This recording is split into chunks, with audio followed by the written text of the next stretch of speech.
अस्पताल खिलाफ ब्लास्ट मामला, डॉक्टर्स मॉड्यूल के खिलाफ आरोप पत्र दायर किया गया। अंसार गजवात उल हिंद को खड़ा करने की कोशिश की गई थी। जांच एजेंसी कश्मीर में अलकायदा से जुड़ी हुई है। आपको बता दें कि इस मामले में लगातार नए खुलासे हो रहे हैं, नए अपडेट आ रहे हैं। एसआईए ने आरोप पत्र दायर जो किया वो दाखिल कर दिया गया।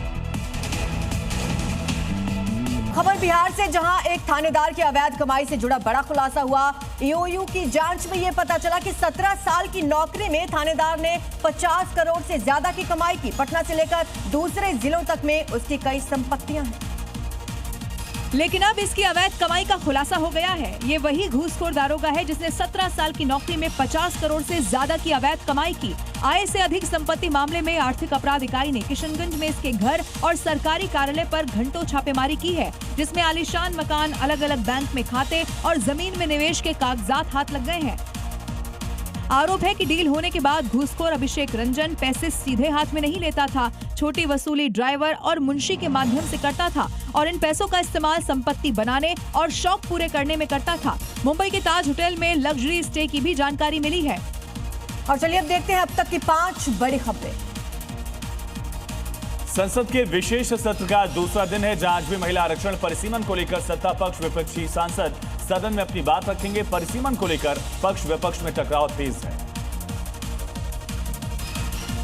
लोकसभा में गृह मंत्री अमित शाह ने दक्षिण भारत के राज्यों की चिंता दूर करने की कोशिश की। उन्होंने साफ किया कि कर्नाटक, आंध्र प्रदेश, तेलंगाना, तमिलनाडु जैसे राज्यों को सीटों का कोई नुकसान नहीं होगा, बल्कि परिसीमन के बाद उनकी लोकसभा सीटों में काफी बढ़ोतरी होगी।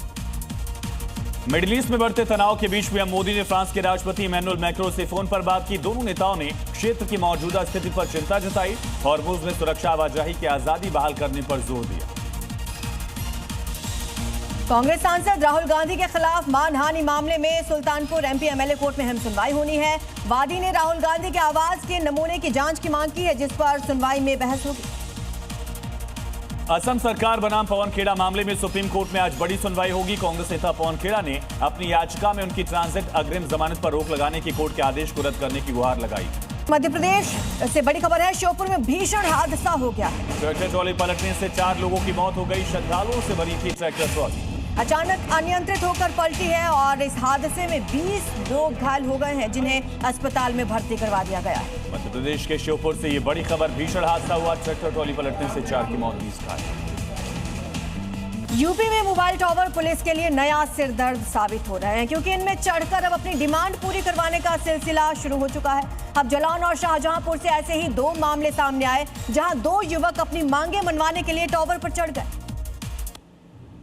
यूपी के 2 अलग अलग शहर, 2 अलग अलग टावर और 2 अलग अलग शख्स, लेकिन दोनों के इरादे एक। टावर पर चढ़कर डिमांड वाला पावर गेम, जिसने पुलिस और परिजनों के भी हाथ पैर फुला दिए।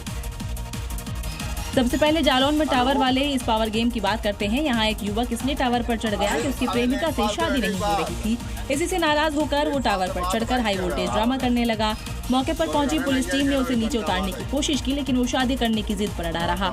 काफी घंटों की मशक्कत के बाद किसी तरह उसे टावर से नीचे उतारा गया। बताया जा रहा है कि 1 साल पहले भी उसने इसी तरह का ड्रामा किया था।